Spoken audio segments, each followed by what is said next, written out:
Hi everyone, welcome back. In the previous two videos, you saw what is a sum of two squares, when can we write a given integer n as a sum of two squares. Then in the second one, you saw if we are given an integer n, how do we express it as a sum of two squares? Now we will see in how many different ways can a given integer n be written as a sum of two squares. Let's look at this example. If you are given 1, in how many ways can we write 1 as a sum of two squares? We can write it as 1 square plus 0 square, or we can write it as 0 square plus 1 square, or we can write it as minus 1 whole square plus 0 square, or 0 square plus minus 1 whole square. In the second example, you can see 2 can be written as plus minus 1 whole square plus minus 1 whole square. So this gives us 4 ways of writing 2 as a sum of two squares. In the last one, let's see, 4 can be written as plus minus 2 whole square plus 0 square, or if you change the order, you can write it as 0 square plus minus 2 whole square. When we write a given integer n as a sum of two squares, we can write by changing the order of the integers. We can take the sign into consideration, or we can repeat the integers. Like here, 1 is 1 square plus 0 square, or change the order, 0 square plus 1 square. Take the sign, minus 1 whole square plus 0 square. Change the order, 0 square plus minus 1 whole square. In the second one, you've seen we have plus minus 1 whole square plus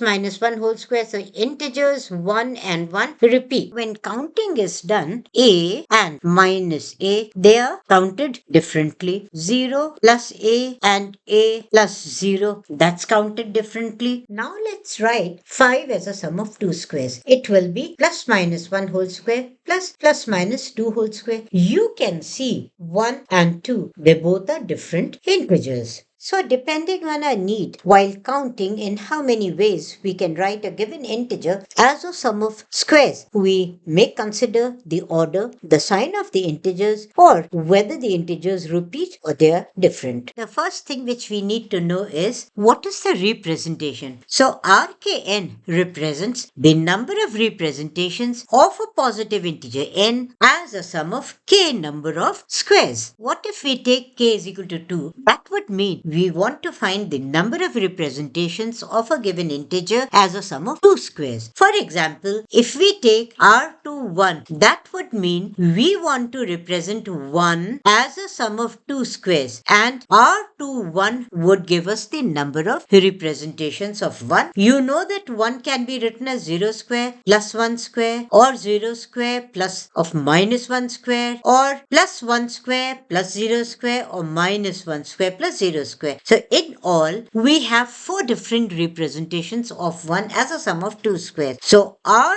to 1 would be 4. Let us take r to 3. That would mean writing 3 as a sum of two squares. r to 3 will be 0, as 3 cannot be represented as a sum of two squares. Let's come to some results. The first one, if n is the product of our distinct primes which satisfy p is congruent to 1 mod 4, then the number of different ways in which n can be expressed as a sum of two squares is given by 2 to the power r minus 1. Look at this example. If we take n to be 2 to 1, you know we can write it as 13 into 17. Now, 13 is congruent to 1 mod 4 and 17 is congruent to 1 mod 4. Both of them are distinct primes, as there are two primes, 13 and 17. R value is 2. So we will have 2 to the power r minus 1, that is 2 number of representations. 2 to 1 can be written as 5 square plus 14 square and 10 square plus 11 square. Remember, this formula gives us the non-repeating integers where the sign is not counted and the order is not taken into account, and the integers are non-zero. Look at another example. 1105. We had expressed 1105 as a sum of two squares in our previous video, and you had found there were 4 different ways in which it can be uniquely represented. Here you see we have 3 distinct primes. So our r value is 3, and as we are expressing as a sum of two squares, we are taking r 21105, which will be nothing but 2 to the power 3 minus 1, which is 4. You have already seen these 4 different unique representations we had found in our previous video. In the second video, if you remember, we did a general formula. Any positive integer n can be written as n is equal to x square plus y square if and only if n is equal to 2 to the power e naught, product of all the primes pi to the power ei for I value from 1 to r into product of all the qj's to the power fj, j value from 1 to s. And there were certain conditions. Every qj was supposed to be congruent to 3 mod 4 and all fj's were even. E naught could take any value and all the pi's were congruent to 1 mod 4. Now, if E naught is 0 or 1 and fj is 0, then the number of representations such that the GCD of the two integers x and y is equal to 1 is equal to 2 to the power t plus 2, where t is the number of primes pi which divide n. Otherwise, there are no representations. If all the exponents fj are even, then the total number of representations is given by 4 times product ei plus 1. We also have a theorem by Jacobi. It says that if R to n is the number of representations of n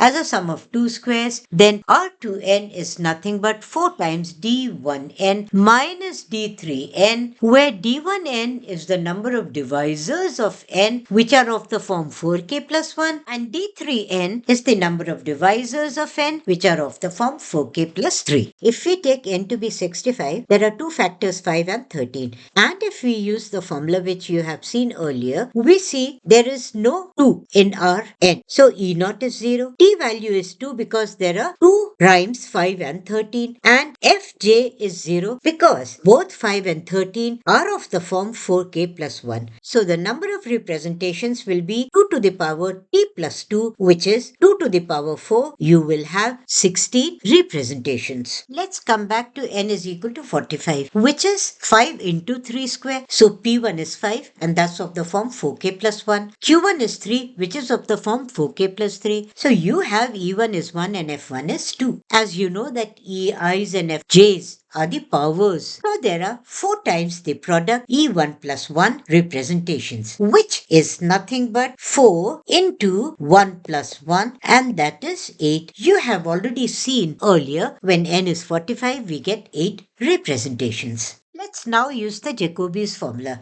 for the same n, 45. N you know is 5 into 3 square. The divisors of 45 are 1, 3, 5, 9, 15, 45. Divisors of the form 4k plus 1 are 4 in number. 1, 5, 9 and 45. Let's represent that by D1n. Divisors of the form 4k plus 3 are 2 in number. 3 and 15. So the Jacobi's formula gives us the number of representations as 4 times 4 minus 2, which is 8. You have already seen n is equal to 45 gives us the representations plus minus 1 whole square plus minus 8 whole square plus minus 4 whole square plus minus 7 whole square. The last thing, the integer n and 2 times n have the same number of representations. Thank you for watching. We'll be back with another interesting topic.